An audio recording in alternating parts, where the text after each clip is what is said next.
Doraemon and the haunted villa. Doraemon का ये episode इतने मिस्टीरियस एंड क्रीपी होने का मेन कारण है इस एपिसोड का लास्ट सीन, जिसमें एक आदमी को दिखाया जाता है जिसका पहचान अभी तक अनसॉल्व्ड है, बट आज के बाद शायद नहीं रहेगा, क्योंकि इस एपिसोड को ठीक से एनालिसिस करके इस आदमी से रिलेटेड कुछ थ्योरीज मुझे पता चल गया है। वो बताने से पहले जिन लोगों ने अभी तक ये एपिसोड ही नहीं देखा उन लोगों के लिए, सिर्फ उन लोगों के लिए थोड़ा एक्सप्लेन कर देता हूँ।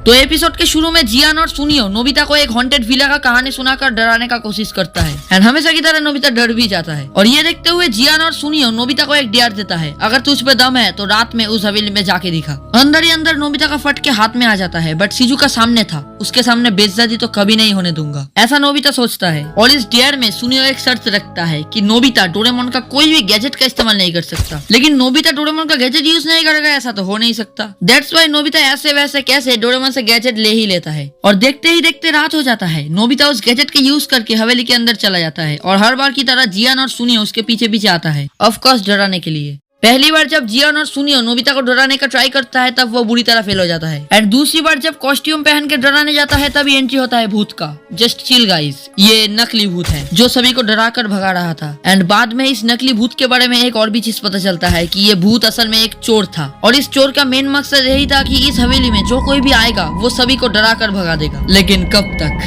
हाँ, बाद में तुम 50 रुपए काट लेना ओवर एक्टिंग के लिए। और लास्ट में पुलिस आता है और चोर को ले जाता है, और वो चोर ऊपर वाली कमरा की तरफ देखते देखते चला जाता है। एंड अभी तो होता है असली मजा। नोबिता उस ऊपर वाली कमरे की तरफ देखता है और अचानक से कमरे की लाइट्स ऑन हो जाता है। तभी हम लोगों को एक आदमी देखने को मिलता है। नोबिता डोरेमोन और बाकी सबको बताता है कि उस कमरे में भूत है, लेकिन इतना सब होने के बाद नोबिता का इस बात को कौन ही विश्वास करना चाहेगा। सभी नोबिता की बात पे हंसता है और बोलता है शायद ये तुम्हारा वहम होगा। एंड नोबिता जब फिर से उस कमरे की तरफ देखता है, कमरे की लाइट्स फिर से ऑन हो जाता है और वो आदमी स्केरी रन में बदल जाता है। नहीं, ये कोई नॉर्मल सीन बिल्कुल भी नहीं है। आखिर ये आदमी कौन था जो इस कमरे में देखा गया था? इस रिलेटेड काफी सारा क्वेश्चन है। मेरे थ्योरी के हिसाब से वो आदमी सचमुच में ही एक आत्मा था, बल्कि बहुत ही अच्छी आत्मा था। मैं ये इसलिए बोल रहा हूँ क्योंकि वो चोर भी इस हवेली पे रहता था और वो भूत ने उस चोर को किसी तरह का भी चोट नहीं पहुंचाया था। ये थ्योरी सच होने का ज्यादा चांस नहीं है, बट सेकंड वाला थ्योरी का हाई चांसेस है। वेल, ये हवेली काफी ज्यादा बड़ा है, लाइक अ होटल, एंड ये आदमी इस होटल का ही मैनेजर हो सकता है, ऐसा उसका ड्रेस से पता चल रहा है। और ऐसा भी हो सकता है कि ये मैनेजर इस ऊपर वाली कमरे में ही मर गया था, बिकॉज आपने शायद एपिसोड के अंदर देखा होगा कि इस हवेली का सब रूम खुलता है, बट ऊपर वाला रूम बहुत कोशिश के बाद भी नहीं खुलता। इवन नोबिता भी कंफ्यूज हो जाता है कि वो ऊपर वाला रूम क्यों नहीं खुला, एंड इसके बाद ही वो ऊपर वाला रूम में एक आदमी देखने को मिलता है। इस एपिसोड में साफ साफ यही बताने का कोशिश कर रहा है कि वो रूम में कुछ तो है, बट वो क्या है वो शायद ही कभी किसी को पता चलेगा। अंत में सिर्फ एक ही बात बताना चाहूंगा कि ये दो थ्योरी जस्ट एनालिसिस करके बनाया गया है, सो एक लाइक तो मांगता है। एंड स्पेशली सेकंड वाला थ्योरी पे आपका क्या ओपिनियन है कमेंट पे जरूर से बताना।